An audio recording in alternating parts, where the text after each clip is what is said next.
পাকিস্তানের মাটিতে একযোগে চালানো ভারতের সমন্বিত ক্ষেপণাস্ত্র হামলা অপারেশন সিঁদুর ছিল সাম্প্রতিক ইতিহাসে সবচেয়ে চমকে দেওয়া সামরিক পদক্ষেপ। জম্মু ও কাশ্মীরে সন্ত্রাসী হামলার জবাবে এ অভিযান ছিল ভারতের কৌশলগত প্রতিশোধ। তবে এই সামরিক সাফল্যের কৃতিত্বের মঞ্চে উঠে এসেছেন যিনি, তিনি আর কেউ নন, ভারতীয় সেনাবাহিনীর কর্নেল সোফিয়া কুরেশি। সোফিয়া শুধু এই অপারেশনের মুখপাত্র ছিলেন না, ছিলেন এর প্রাণ। অভিযান শেষে সদর দপ্তরে দাঁড়িয়ে যখন তিনি বিস্তারিত তুলে ধরছিলেন, তখন ভারতের ঘরে ঘরে, সামাজিক যোগাযোগ মাধ্যমে এবং আন্তর্জাতিক পরিসরেও প্রশ্ন জাগে, কে এই সোফিয়া কুরেশি?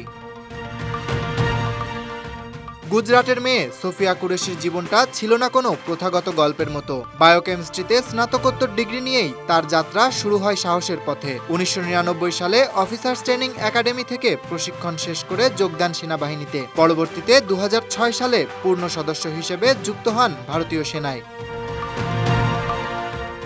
২০০৬ থেকে ২০১৬ সাল পর্যন্ত এক দশকে সোফিয়া নিজের অবস্থান গড়ে তোলেন নিখুঁত শৃঙ্খলা, অপারেশনাল দক্ষতা ও বিচক্ষণ নেতৃত্ব দিয়ে। ২০১৬ সালে তিনি প্রথম ভারতীয় নারী সেনা কর্মকর্তা হিসেবে আন্তর্জাতিক শান্তিরক্ষা মহড়া এক্সারসাইজ ফোর্স 18-এ নেতৃত্ব দেন।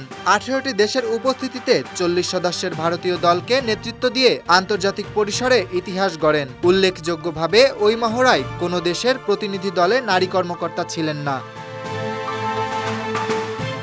অপারেশন সিঁদুর ছিল একটি জটিল ও ঝুঁকিপূর্ণ সামরিক পদক্ষেপ। ভারতীয় স্থল, নৌ ও বিমান বাহিনীর সম্মিলিত অভিযানে পাকিস্তানের সন্ত্রাসী ঘাঁটিগুলোকে নিশানা করে একযোগে ক্ষেপণাস্ত্র হামলা চালানো হয়। এই অভিযানে কর্নেল সোফিয়া সামনে থেকে নেতৃত্ব দেন তার ইউনিটকে। সেনা সূত্র বলছে, কৌশলগত পরিকল্পনা, সময় নির্বাচন এবং তথ্য বিশ্লেষণে সোফিয়ার দক্ষতাই ছিল এই অভিযানের সফলতার মূল ভিত্তি।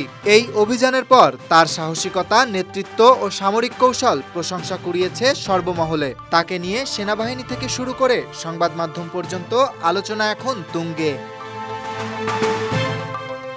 সোফিয়ার পরিবার সেনা ঐতিহ্যে গড়া। তার দাদা এবং বাবা ছিলেন সেনাবাহিনীর সদস্য। তার স্বামীও একজন সেনা অফিসার, ভারতীয় সেনাবাহিনীর মেকানাইজড ইনফ্যান্ট্রিতে কর্মরত। এই পটভূমিতেই সোফিয়া গড়ে তুলেছেন নিজস্ব পরিচয়, একজন নারী, একজন মুসলিম এবং সর্বোপরি একজন সৈনিক হিসেবে। সোফিয়া শুধু সেনার ভিতরে নন, বরং নারী কর্মকর্তাদের প্রশিক্ষণ, উন্নয়ন ও অংশগ্রহণে কাজ করছেন দেশীয় ও আন্তর্জাতিক পর্যায়ে। বহু সামরিক সম্মেলন, প্রশিক্ষণ কর্মশালায় তার অংশগ্রহণ নতুন প্রজন্মের নারীদের সামনে এক অনুপ্রেরণার চিত্র এঁকেছে। Dhaka express desk report.